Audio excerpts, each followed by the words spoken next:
Kalian bertanya-tanya rahasia apa yang tersembunyi dalam kegelapan di jalan raya yang kita lewati setiap malam?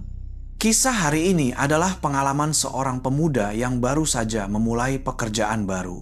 Sebuah pekerjaan yang membawanya bertemu dengan legenda yang diceritakan dari mulut ke mulut di kalangan para pelancong legenda tentang sebuah bus pariwisata yang tak ada seorang pun ingin mengemudikannya dan satu arwah yang masih terus menanti di jalur maut. Jika kalian sudah siap untuk memulai perjalanan ini bersama kami, kalian akan tahu bahwa suara yang terdengar di malam hari mungkin bukan sekadar suara angin. Sekarang, coba bayangkan ini. Suatu sore di Bangkok, di terminal bus Mocit 2, aroma asap knalpot bercampur dengan uap panas yang menyengat. Di sebuah ruang kerja kecil di lantai atas gedung, seorang pemuda bernama Tanagorn duduk tegak di kursi plastik tua. Butiran keringat muncul di pelipisnya, tapi itu bukan hanya karena udara yang panas dan pengap. Itu adalah tekanan seluruh harapan yang ia bawa dari kampung halamannya sedang dipertaruhkan di ruangan ini. Tanagorn menatap manajer bertubuh gempal yang duduk di seberangnya. Tatapan pria itu tampak lelah. Seolah sudah melihat ratusan, bahkan ribuan orang seperti Tanagorn. Pertanyaan yang diajukan pun pertanyaan yang sama yang mungkin ia tanyakan kepada semua orang. Pernah kerja seperti ini? Tahan begadang. Tapi bagi Tanagorn, setiap jawaban sangatlah penting, seolah menentukan hidup dan matinya. Ia menjawab setiap pertanyaan dengan suara yang ia usahakan setenang mungkin, meskipun di dalam hatinya ia gemetar hebat. Bayangan ibunya yang menunggu di rumah, adik-adiknya yang masih sekolah, terus berkelebat di kepalanya. Pekerjaan ini harus ia dapatkan. Sang manajer menghela napas panjang sambil mengetukkan pulpen ke meja dengan irama lambat sebelum menyodorkan selembar dokumen. Mulai kerja besok. Jadi kondektur bus rute Bangkok Nakhon Phanom bersama Paman Sak. Dia sudah 10 tahun membawa rute ini. Tanagorn hampir berteriak kegirangan, tapi ia menahan diri saat sang manajer mengucapkan kalimat terakhir dengan nada datar. Apapun yang disuruh Paman Sak, lakukan saja. Jangan banyak bertanya, jangan curiga, maka kau akan awet bekerja di sini. Perkataan yang terdengar seperti nasihat baik itu entah kenapa justru membuat Tanagorn merasakan hawa dingin yang aneh. Keesokan harinya, di peron tersibuk Mocit, Tanagorn dengan seragam barunya yang rapi berdiri di samping sang manajer yang menunjuk ke sebuah bus pariwisata yang terparkir menunggu. Itu dia, nomor 407, kata manajer sambil menepuk bahunya pelan. Dan orang itu Paman Sak. Tanagorn mengikuti arah pandangannya dan melihat seorang pria tua bertubuh kurus kering dengan seragam pengemudi biru tua bersandar diam di roda bus. Sebatang rokok terselip di ujung jarinya. Sorot matanya tajam namun kosong pada saat yang bersamaan, seperti orang yang sudah terlalu banyak melihat segalanya hingga tak ada lagi yang bisa membuatnya terkejut. Paman Sak mengangguk kepada Tanagorn sebagai sapaan, tidak banyak bicara, hanya berkata singkat, "Naik, lihat-lihat dulu busnya. Siapkan semuanya." Tanagorn melangkah ke dalam bus, dan di detik pertama kakinya menyentuh anak tangga, ia merasakan ada sesuatu yang tidak beres. Udara di luar panas menyengat, tapi di dalam bus ini, hawa dingin yang menusuk menyambutnya. Ini bukan dingin dari pendingin udara, melainkan dingin yang lembab dan berat, seperti udara di gua dalam yang tak pernah tersentuh sinar matahari. Ia mencoba mengedarkan pandangan ke sekeliling. Semuanya tampak bersih. Kursi penumpang tertata rapi, tidak ada sampah atau debu sedikit pun. Tapi hawa dingin ini rasanya melekat di setiap sudut bus ini. Kenapa bisa sedingin ini? Ia mencoba menyingkirkan pikiran itu, meyakinkan dirinya bahwa ini mungkin karena gugup di hari pertama kerja. Tapi jauh di lubuk hatinya, intuisinya memperingatkannya bahwa bus nomor 407 ini menyimpan sesuatu yang lebih dari yang terlihat. Saat waktu keberangkatan mendekat, lampu neon terminal menyala terang, bersaing dengan kegelapan yang mulai turun. Tanagorn sibuk memeriksa bagasi di bawah bus. Tapi kemudian ia menyadari Paman Sak berjalan menjauh dari bus. Bukan ke ruang istirahat pengemudi, melainkan lurus menuju sebuah altar kecil yang berdiri sunyi di sudut peron. Sebuah altar kayu tua yang seolah terlupakan di tengah hiruk-pikuk manusia. Tanagorn menghentikan pekerjaannya dan mengamati dengan rasa ingin tahu. Paman Sak meletakkan kantong plastik di tangannya dengan lembut, mengambil 3 batang dupa, menyalakannya, lalu menancapkannya ke dalam wadah yang sudah penuh dengan sisa batang dupa. Kemudian ia mengeluarkan satu benda lagi. Sebotol minuman bersoda berwarna merah terang atau yang biasa disebut Nam Daeng. Ia membuka tutupnya dan meletakkannya di depan altar dengan hormat sebelum menangkupkan kedua tangan untuk berdoa. Sikapnya terlihat sangat serius dan khusyuk, tidak seperti biasanya. Mulutnya komat kamit seperti sedang merapalkan sesuatu yang tidak bisa didengar Tanagorn. Ini jelas bukan sekadar doa biasa kepada penunggu tempat. Ada perasaan yang jauh lebih berat di baliknya. Ketika Paman Sak kembali, Tanagorn tidak bisa menahan diri untuk bertanya, "Paman sedang berdoa di altar?" Paman Sak menoleh menatapnya sekilas. Tatapannya sungguh tak terbaca. Meminta keselamatan dalam perjalanan, jawabnya datar. Tapi kemudian ia menambahkan satu kalimat lagi sambil menatap tajam ke mata Tanagorn dan meminta dia tidak mengganggu kami. Kata dia yang diucapkan Paman Sak begitu ambigu dan anehnya membuat bulu kuduk berdiri. Dia siapa? Tanagorn hanya bisa menyimpan pertanyaan itu dalam hati, sementara pengumuman yang memanggil penumpang bus rute Bangkok Nakhon Phanom mulai terdengar. Setelah pengumuman terakhir, pintu bus ditutup dengan suara mendesis. Dan hampir seketika saat roda mulai berputar, langit yang sudah gelap seolah pecah. Hujan deras turun tanpa aba-aba. Butiran hujan menghantam kaca jendela dengan keras hingga pemandangan di luar nyaris tak terlihat. Bus nomor 407 bergerak meninggalkan terminal yang terang benderang menuju kegelapan jalan raya yang basah. Tanagorn mulai menjalankan tugasnya untuk pertama kali, memeriksa tiket dan memastikan semua penumpang nyaman di sepanjang lorong sempit. Tapi saat ia hendak mencapai bagian belakang bus, lampu di kabin penumpang berkedip-kedip dengan hebat sebelum akhirnya padam total. Semuanya gelap gulita selama sesaat, lalu lampu kembali menyala seperti semula. Beberapa penumpang bergumam, tapi sebagian besar tidak peduli, mengira itu hanya masalah kelistrikan bus tua. Tapi begitu lampu menyala, aroma wangi yang sejuk tercium di udara. Bukan wangi pengharum ruangan, bukan bau apek bus, melainkan aroma bunga melati. Aroma melati yang sangat jelas, seolah seseorang baru saja menggantungkan karangan bunga segar yang besar tepat di dekat hidungnya. Kalian percaya dengan kepercayaan orang zaman dulu yang mengatakan bahwa jika tercium aroma melati di malam hari tanpa tahu asalnya, itu bisa jadi pertanda ada arwah di dekatmu? Tanagorn segera mencari sumber aroma itu, tapi tidak menemukan satu pun penumpang yang membawa bunga. Dan tak lama kemudian, aroma itu pun lenyap di udara, hanya menyisakan perasaan was-was dan dingin di hati Tanagorn, yang semakin menjadi seiring dengan kecepatan bus yang membelah badai. Setelah badai hujan mulai reda dan hanya menyisakan gerimis tipis, Tanagorn mulai menghitung ulang jumlah penumpang untuk memastikan. Ia berjalan dari depan, menghitung satu persatu dengan tenang. 1, 2, 3. Sebagian besar penumpang mulai terlelap oleh suara mesin dan deru roda di jalanan yang berirama.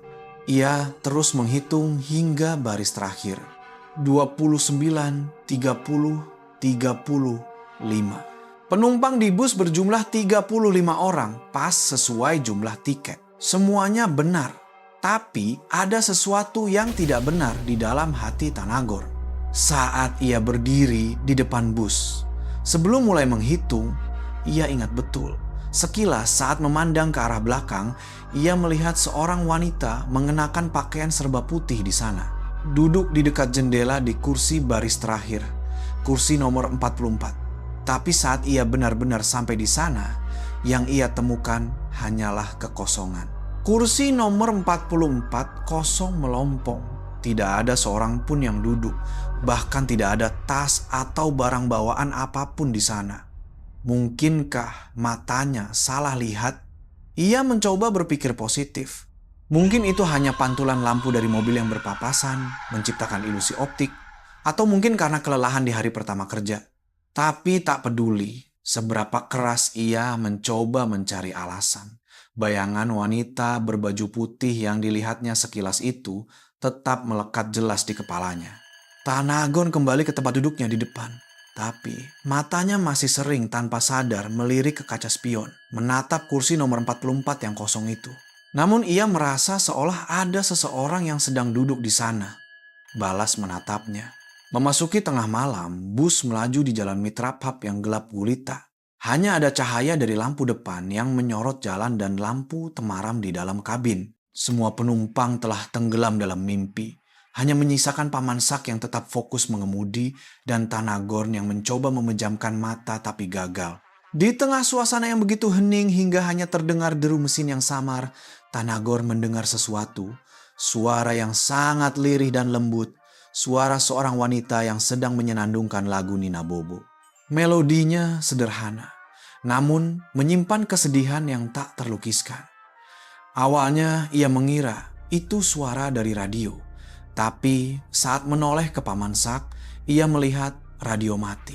Atau mungkin dari headphone seseorang.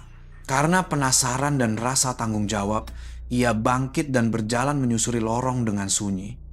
Matanya mengamati satu persatu penumpang. Semua tertidur lelap.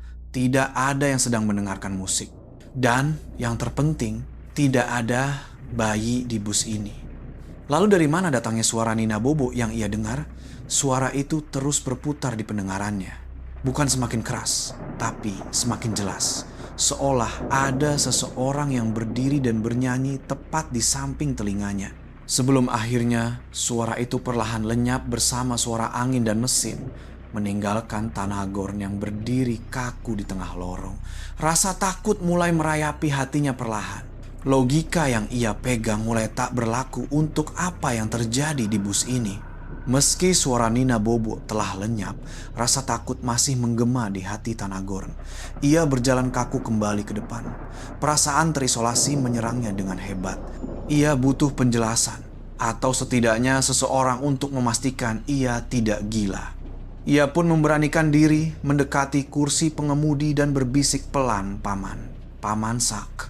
Tadi Paman dengar suara sesuatu, seperti suara wanita menyanyikan lagu Nina Bobo. Ia bertanya dengan harapan Paman Sak akan menjawab bahwa itu suara radio dari mobil lain atau hanya suara angin. Jawaban apapun yang masuk akal sudah cukup, tapi yang ia dapatkan adalah keheningan. Paman Sak tidak menoleh sedikit pun. Matanya tetap terpaku pada jalanan yang gelap di depan. Tapi Tanagorn melihat dengan jelas. Kedua tangan yang memegang kemudi itu mencengkeram lebih erat hingga buku-buku jarinya memutih. Sesaat, mata pria tua itu melirik ke kaca spion besar di atas kaca yang sama yang digunakan Tanagorn untuk mengintip kursi nomor 44. Di matanya, tidak ada sedikit pun keterkejutan. Hanya ada kelelahan dan kepasrahan. Seperti orang yang sudah terbiasa dengan hal semacam ini. Ia menarik napas dalam-dalam sebelum menjawab dengan suara serak dan dingin. Telingamu salah dengar saja mungkin. Perjalanan semalaman memang melelahkan. Sana cari tempat untuk istirahat. Ucapan yang seolah ingin mengabaikannya itu bagi Tanagorn justru menjadi konfirmasi yang paling menakutkan. Itu artinya Paman Sak juga tahu. Ia tahu persis suara apa itu dan memilih untuk berpura-pura tidak mendengarnya. Tanagorn mundur dan duduk kembali di kursinya dalam diam. Rasa takutnya kini telah berubah menjadi kengerian yang nyata. Tanagorn duduk kaku di kursinya. Matanya terbuka lebar menatap kegelapan. Ia tidak lagi mencoba untuk tidur. Semua inderanya waspada, menajamkan telinga untuk setiap suara ganjil yang mungkin muncul lagi. Tapi yang terjadi selanjutnya bukanlah suara lirih.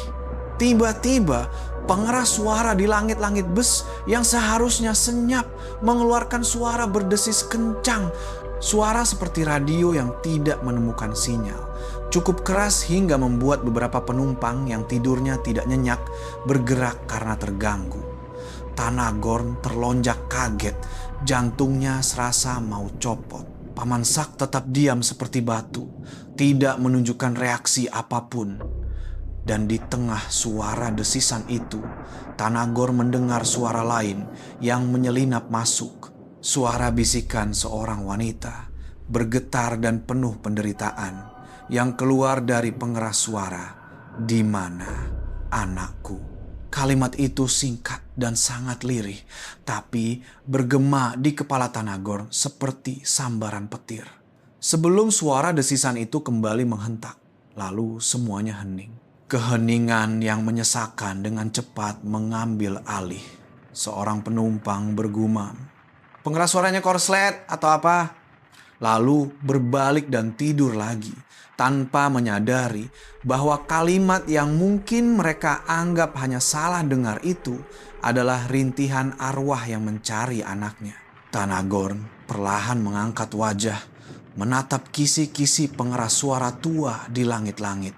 Kini benda itu bukan lagi sekedar komponen bus. Ia adalah saluran komunikasi dari seseorang. Pertanyaan, "Di mana anakku?" masih melayang di udara yang dingin, dan Tanagorn merasa ini hanyalah awal dari malam terpanjang dalam hidupnya. Setelah suara misterius dari pengeras suara itu hilang, suasana di bus menjadi semakin tegang. Tanagorn tidak berani duduk diam lagi. Ia hanya bisa berdiri sambil berpegangan pada kursi paling depan, menatap keluar melalui kaca besar seolah ingin menembus kegelapan di hadapannya. Bus kini memasuki jalan lingkar Saraburi, sebuah jalan multi jalur yang lengang dan cukup sepi di malam hari. Dan saat bus melaju dengan kecepatan konstan, mata Tanagorn menangkap siluet samar berdiri di pinggir jalan di kejauhan. Awalnya ia mengira itu tiang kilometer atau rambu lalu lintas. Tapi saat bus semakin dekat, sorot lampu jauh menampakkan dengan jelas bahwa itu adalah sosok manusia, seorang wanita.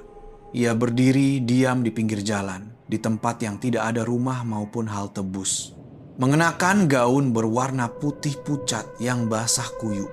Dan yang membuat Tanagorn terbelalak kaget adalah bentuk tubuhnya yang jelas menunjukkan bahwa ia sedang hamil.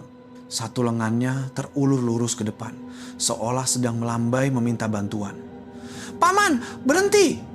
Ada orang melambai!" teriak Tanagorn kepada Paman Sak secara refleks. Tapi yang terjadi justru sebaliknya. Bukannya menginjak rem, Paman Sak justru menginjak gas hingga penuh. Mesin meraung kencang dan bus nomor 407 melesat maju seperti anak panah. Tanagorn pucat pasi, tak tahu harus berbuat apa.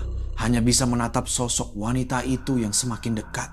Dan dalam sepersekian detik saat bus melewatinya, tatapan mata mereka bertemu. Ia melihat tatapan yang penuh dengan kesedihan, keputusasaan dan penantian. Sebelum sosok wanita itu lenyap ditelan kegelapan di belakang bus, meninggalkan Tanagorn yang berdiri gemetar karena bingung dan ketakutan yang luar biasa. Bus terus melesat dengan kecepatan tinggi, meninggalkan sosok wanita misterius itu di belakang tanpa peduli. Tanagorn berbalik cepat dari kaca samping, wajahnya pucat pasi, penuh dengan keterkejutan dan kebingungan. "Tadi itu apa, Paman? Kenapa tidak berhenti? Itu wanita hamil. Dia mungkin butuh bantuan," serunya meluapkan pertanyaan pada pengemudi tua itu lupa diri. Rasa takutnya kini telah tergantikan oleh amarah dan ketidakmengertian yang mendalam. Tapi Paman Sak tetap tenang dengan cara yang aneh. Ia perlahan melepaskan pedal gas hingga bus kembali ke kecepatan normal sebelum menghela napas panjang. Asap rokok tipis yang masih melayang di sekitarnya membuat wajahnya tampak samar dan semakin misterius. Setelah hening sesaat yang terasa sangat lama, hingga Tanagorn berpikir Paman Sak tidak akan menjawabnya. Pria tua itu akhirnya angkat bicara dengan nada datar dan dingin yang membuat bulu kuduk berdiri. Ingat nak, di jalan ini, apalagi di jam seperti ini, kita tidak pernah berhenti untuk menaikkan penumpang di luar halte. Titik.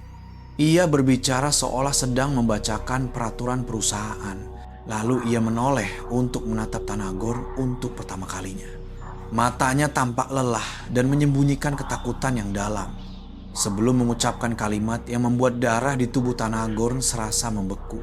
Terutama wanita itu. Ucapan singkat itu namun lebih jelas dari penjelasan manapun. Itu adalah pengakuan mutlak bahwa yang dilihat Tanagor bukanlah manusia, melainkan arwah. Tanagor terduduk lemas di kursinya. Semua pertanyaan di kepalanya lenyap, hanya menyisakan satu kebenaran yang mengerikan. Mereka tidak sedang mengabaikan wanita yang butuh bantuan. Mereka sedang melarikan diri dari hantu. Setelah mendengar kebenaran mengerikan dari mulut Paman Sak, Tanagor tidak berani lagi duduk di depan. Ia butuh ruang. Ia ingin lari dari situasi yang menyesakan ini. Tapi, kemana ia bisa lari saat terperangkap di dalam bus yang melaju di tengah kegelapan? Ia pun memutuskan untuk bangkit dan berjalan ke belakang bus lagi. Berpura-pura akan memeriksa keadaan. Tapi tujuan sebenarnya adalah untuk menenangkan dirinya sebisa mungkin. Ia melewati deretan kursi tempat penumpang tidur tanpa menyadari apapun. Suara dengkuran pelan dari beberapa orang justru semakin membuatnya merasa sendirian dalam mimpi buruk ini. Tapi saat ia hendak melewati barisan kursi terakhir, barisan tempat kursi nomor 44 berada, tiba-tiba tubuhnya merasakan perubahan suhu yang drastis. Dingin-dingin hingga bulu kuduknya meremang. Bukan dingin dari pendingin udara yang berembus, tapi hawa dingin yang menusuk dan berat, seolah baru saja melewati pintu lemari pendingin tak kasat mata. Rasa dingin itu begitu kuat, hingga ia bisa melihat napasnya sendiri berubah menjadi uap putih tipis, padahal area lain di dalam bus suhunya normal. Tanagor berhenti mendadak, tidak bisa bergerak, jantungnya berdebar kencang di dalam dada. Sekarang ia tahu, ia yakin perasaannya tidak salah. Di sini, di kursi ini, adalah tempat duduk dia. Meskipun sekarang tampak kosong, jejak kebencian dan hawa dingin dari arwah itu masih tertinggal pekat tak kunjung hilang. Ia buru-buru melangkah mundur dari titik beku itu. Niatnya untuk memeriksa bagian belakang bus sirna sudah. Sekarang ia tahu, tidak ada tempat yang aman baginya di bus ini. Tanagor terhuyung mundur dari hawa dingin misterius itu dengan kaget hingga punggungnya menabrak jendela di seberang lorong. Ia terengah-engah mencoba mengendalikan kewarasannya yang mulai goyah. Tangannya menekan kaca untuk menopang tubuh. Dinginnya permukaan kaca yang menyentuh kulitnya sedikit membantunya kembali sadar. Napasnya yang panas yang ia hembuskan ke kaca, ditambah dengan kehangatan telapak tangannya, menciptakan embun putih buram di permukaan kaca yang dingin. Itu hal yang biasa terjadi. Tapi yang tidak biasa adalah apa yang muncul di dalam lingkaran embun itu. Itu adalah bekas telapak tangan. Tapi bukan telapak tangan orang dewasa, bukan telapak tangannya sendiri. Itu adalah bekas telapak tangan anak kecil. Seukuran telapak tangan bayi atau balita tercetak jelas di kaca dari sisi dalam. Setiap garis tangannya terlihat seolah-olah ada seorang anak tak kasat mata yang baru saja meletakkan tangannya di kaca itu sedetik yang lalu. Tanagor menarik tangannya seketika seolah tersengat listrik. Ia berdiri kaku, menatap bekas tangan kecil itu dengan tak percaya. Bisikan yang mencari anaknya, lagu Nina Bobo, dan sekarang bekas tangan seorang anak. Semua kepingan itu menyatu di kepala Tanagor. Arwah di bus ini bukan hanya satu. Dan saat ia masih terpaku, embun di kaca mulai memudar, dan bekas tangan kecil itu perlahan lenyap di depan matanya. Hilang tak berbekas, hanya menyisakan bayangan mengerikan yang menggerogoti hati Tanagor hingga nyaris tak bersisa. Sekitar pukul 2 dini hari, bus nomor 407 akhirnya berbelok masuk ke sebuah tempat peristirahatan di tengah jalan. Bukan tempat peristirahatan yang terang atau modern, melainkan hanya sebuah pelataran beton tua dengan beberapa warung kecil dan toilet seadanya. Cahaya dari lampu neon yang berkedip-kedip di atas kepala menyoroti serangga malam yang berterbangan. Suasana di sekitarnya begitu sunyi dan angker. Suara jangkrik bersahutan dari hutan lebat yang mengelilingi tempat itu. Paman Sak mengumumkan istirahat selama 20 menit.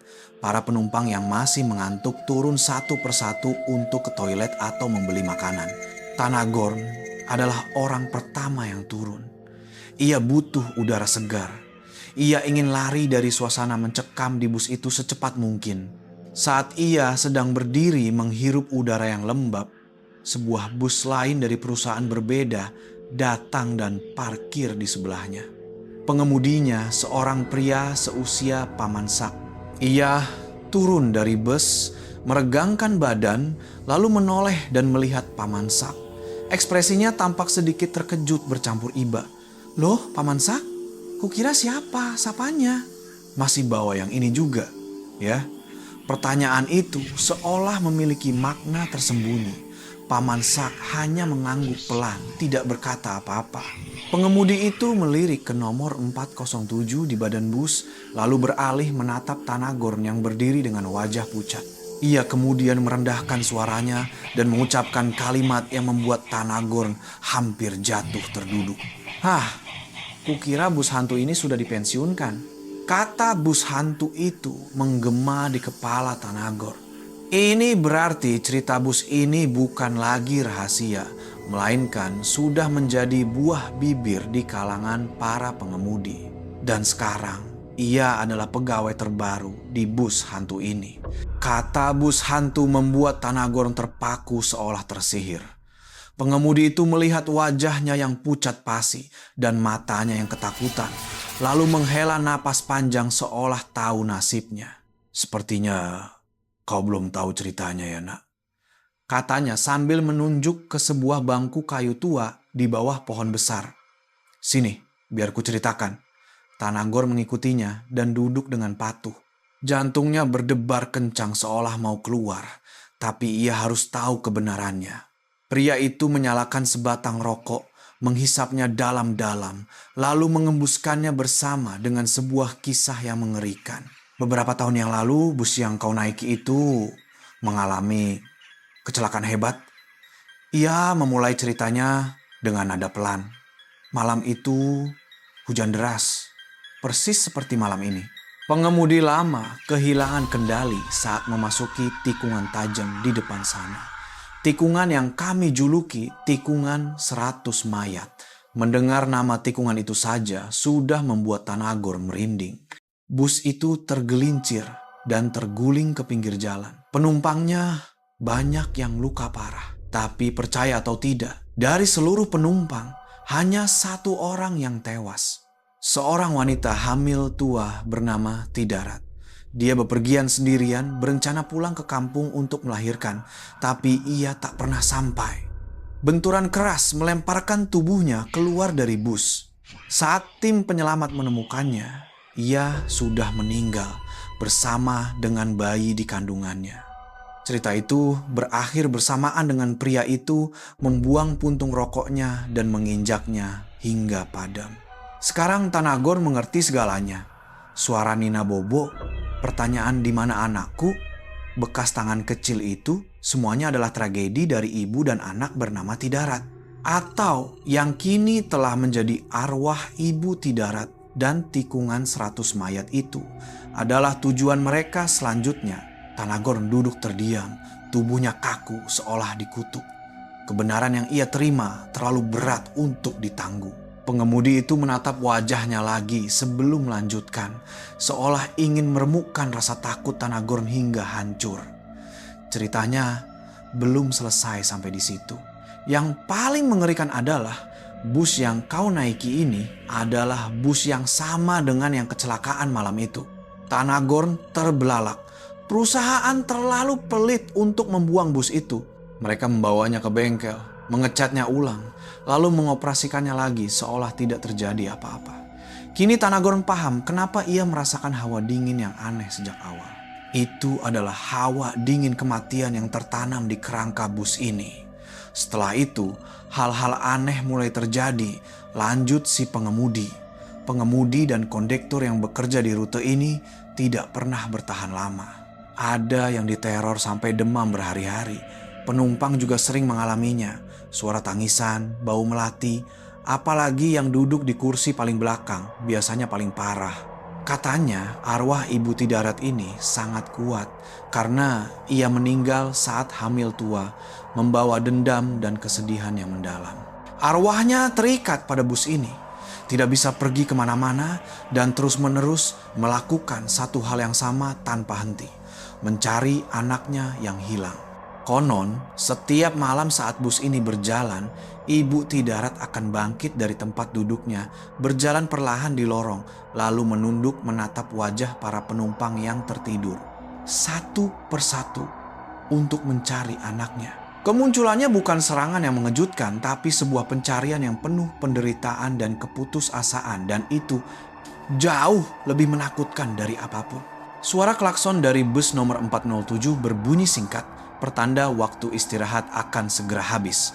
Para penumpang yang masih bersantai bergegas kembali ke bus. Pengemudi tadi menepuk bahu Tanagorn pelan. "Semoga beruntung, nak," katanya singkat. Lalu berjalan kembali ke busnya, meninggalkan Tanagorn sendirian dengan rasa ngeri yang membanjiri hatinya. Ia menatap pintu bus itu.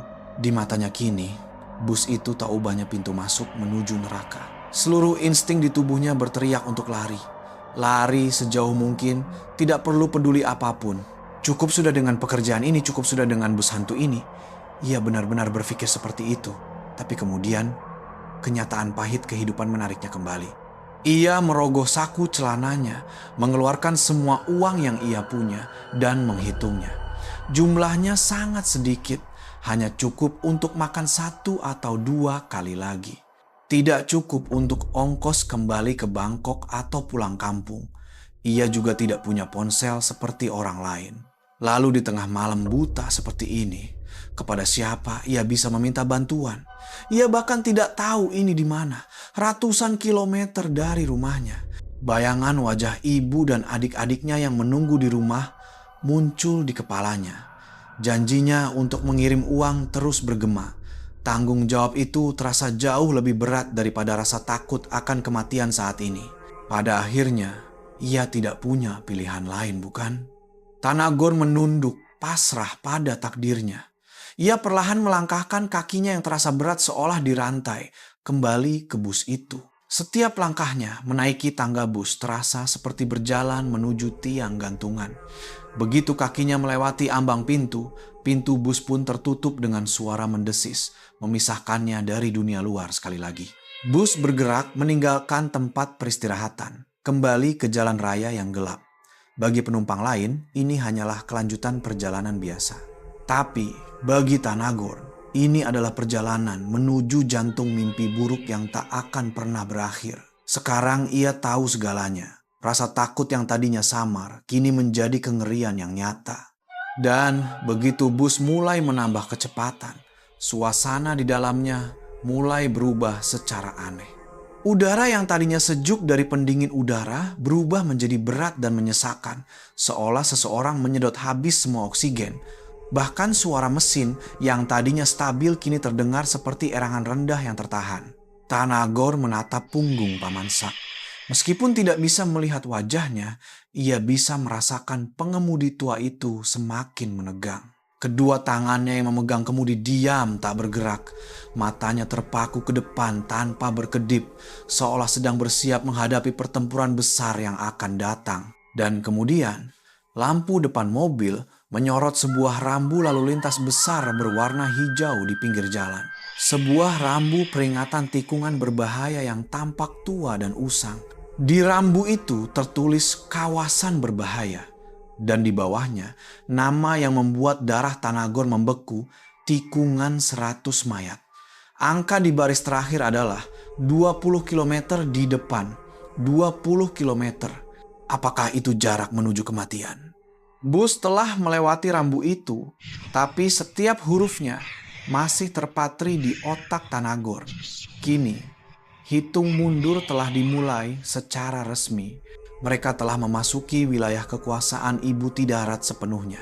Jarak 20 km seharusnya tidak lama, bukan?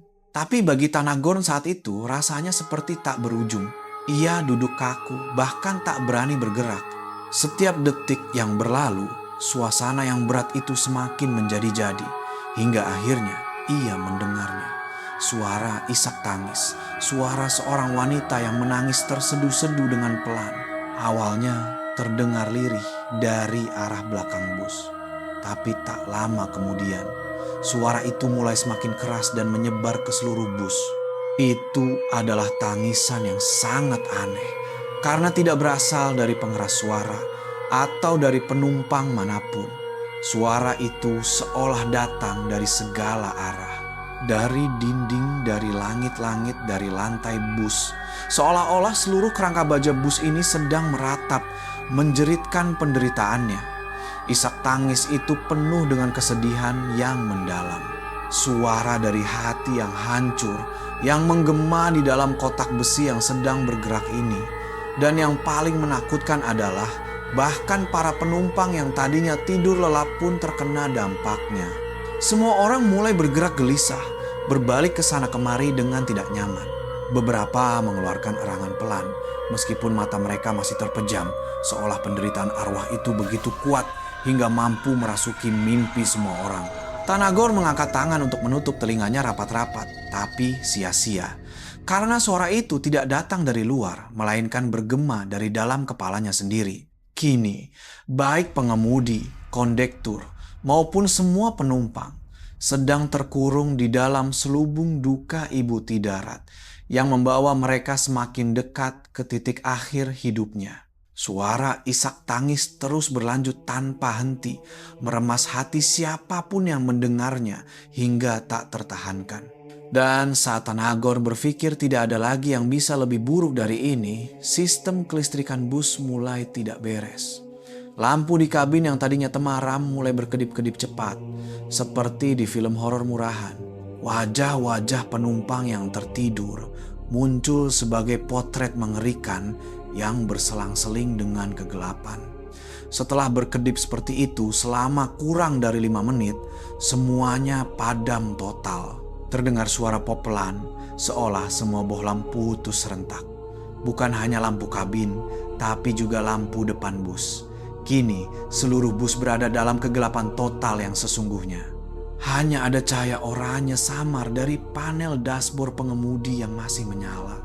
Suara isak tangis yang tadi terdengar langsung lenyap, digantikan oleh suara para penumpang yang mulai terbangun karena terkejut. Ada apa? Kenapa lampunya mati? Suara orang-orang bertanya dengan panik. Tapi Tanagor tidak punya waktu untuk memedulikan mereka. Ia sedang menatap punggung Paman Sak dengan jantung yang berdebar tak karuan. Dalam situasi yang sangat genting ini, pria tua itu secara luar biasa tetap tenang. Tangannya masih memegang kemudi dengan kuat. Tidak ada injakan rem mendadak, tidak ada manuver panik. Ia hanya mengandalkan cahaya bulan yang samar-samar menembus awan dan ingatan yang terukir di otaknya setelah mengemudikan rute ini selama puluhan tahun untuk menjaga bus seberat bertonton itu tetap melaju dengan stabil. Bus nomor 407 kini tak ubahnya sebuah kapal hantu yang berlayar dalam kegelapan tanpa penerangan dan sedang menuju lurus ke tikungan paling berbahaya di rute ini. Di tengah kegelapan dan kepanikan para penumpang, Tanagorn hanya bisa berpegangan erat pada sandaran kursi di depannya.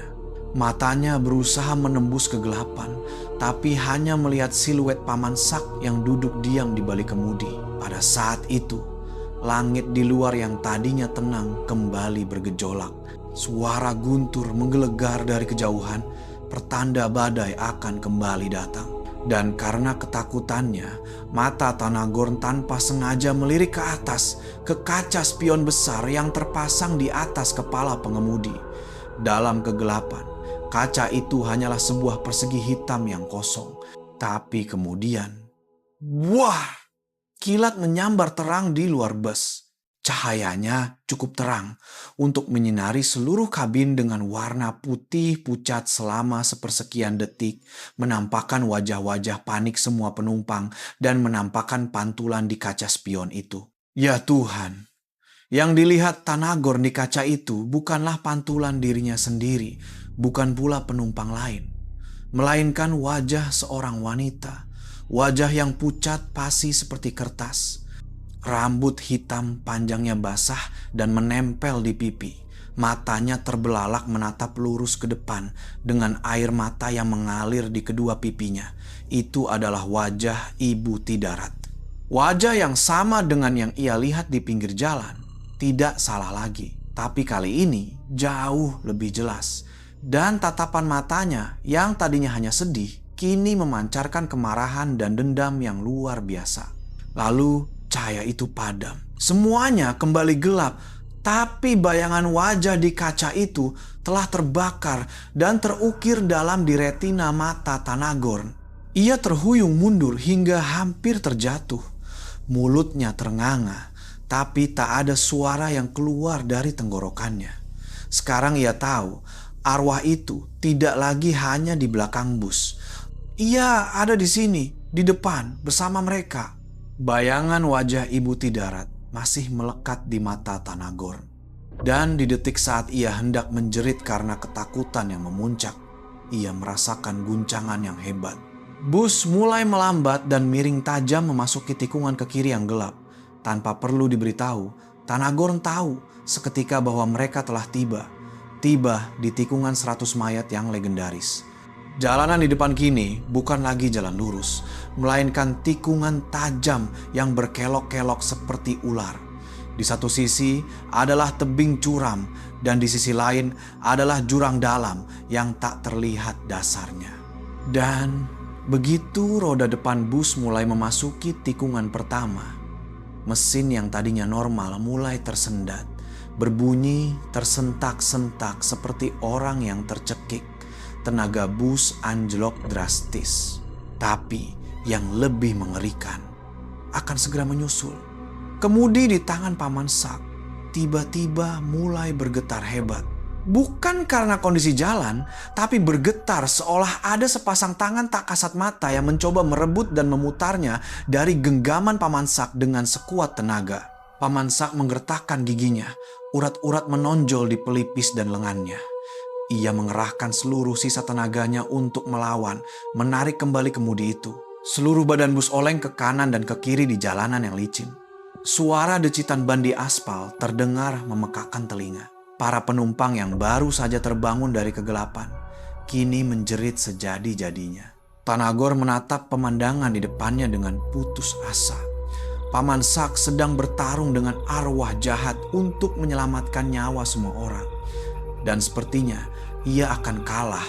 Jeritan penumpang dan suara ban yang menggesek aspal bercampur aduk menjadi satu.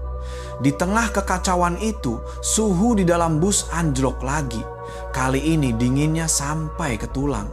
Dan hawa dingin itu datang dari satu tempat, bagian belakang bus.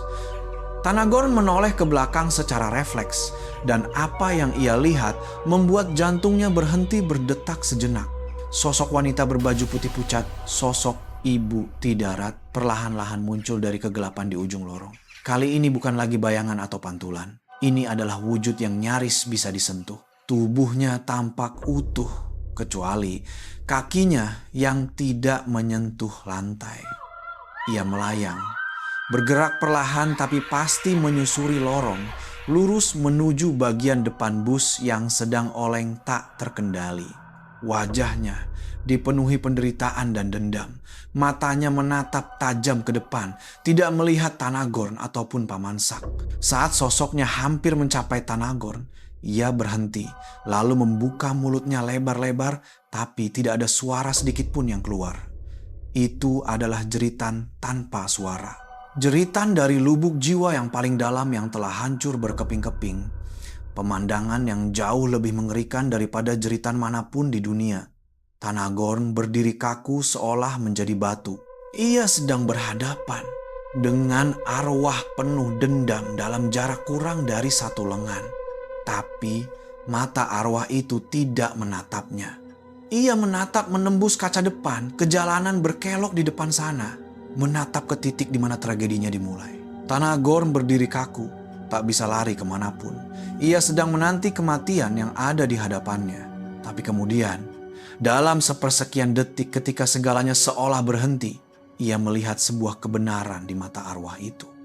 Kebenaran yang lebih menyedihkan dan memilukan daripada kengerian apapun.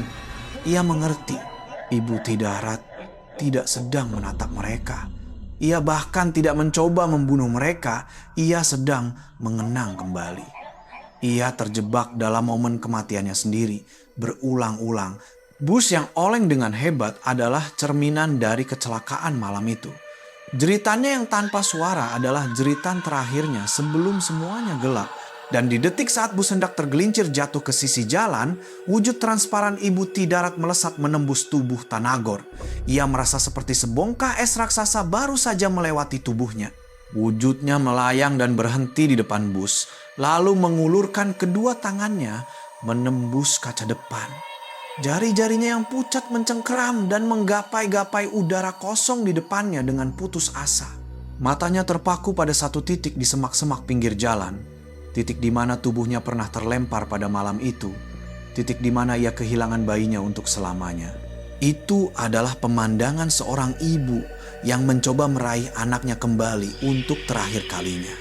Dan pada saat itulah Paman Sak mengumpulkan sisa tenaganya, membanting setir kembali dengan sekuat tenaga. Suara ban yang bergesekan dengan kerikil di pinggir jalan terdengar nyaring sebelum akhirnya ia berhasil membawa bus kembali ke jalanan dengan selamat.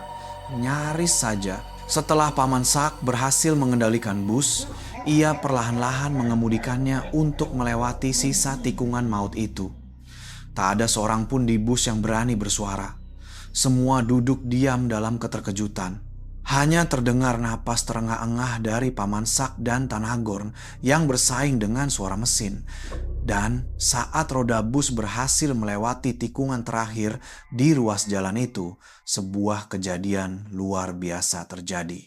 Suasana yang tadinya berat seolah ditimpa batu besar, tiba-tiba menjadi ringan seketika. Hawa dingin yang menusuk tulang lenyap berganti menjadi udara sejuk normal dari pendingin udara. Wujud transparan Ibu Tidarat yang tadi mengulurkan tangan keluar jendela perlahan memudar di udara seperti asap yang ditiup angin hingga tak berbekas.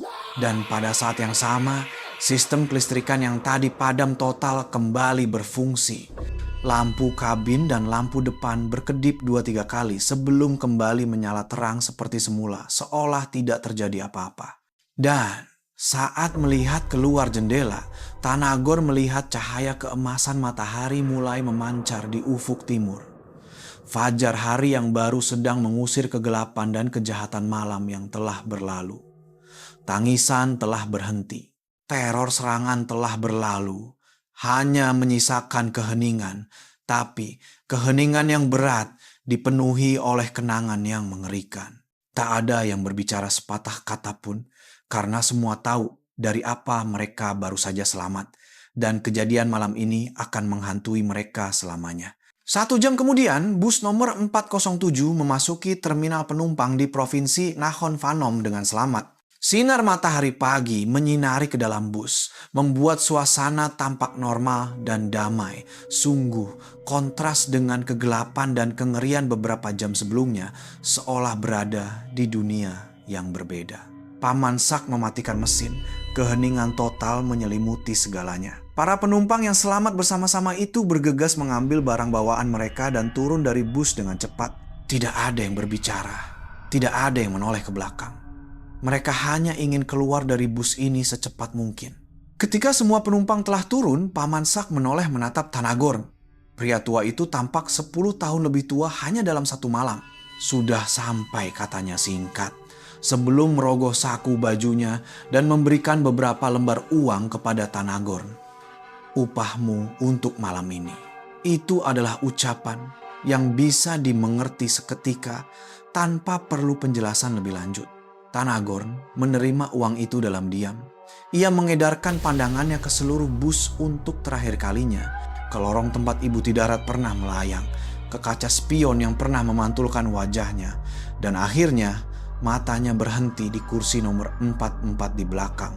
Masih kosong, tapi tetap memberikan perasaan seolah ada seseorang yang duduk dan balas menatapnya. Ia mengambil keputusan saat itu juga. Uang sebanyak apapun tidak sepadan dengan nyawa yang harus dipertaruhkan seperti ini. Tanagon menunduk hormat kepada Paman Sak tanpa berkata apa-apa. Ia mengambil tas selempang kecilnya, turun dari bus nomor 407 untuk terakhir kalinya, lalu berjalan pergi. Berjalan keluar dari terminal itu tanpa menoleh ke belakang lagi. Meninggalkan semua cerita, meninggalkan pekerjaan itu, dan meninggalkan arwah ibu Tidarat yang masih bergentayangan bersama bus hantu itu untuk menanti korban berikutnya di malam-malam selanjutnya. Dan itulah akhir dari kisah Thanagorn dan bus rute 407. Sebuah kisah lagi yang mengingatkan kita bahwa tragedi yang terjadi di jalanan tidak berakhir di hari kejadiannya saja. Tetapi kesedihan dan ikatan, terutama dari seorang ibu, akan selalu ada di sana. Mungkin yang diinginkan ibu Tidarat bukanlah untuk menyakiti siapapun. Ia hanya ingin menemukan anaknya, itu saja.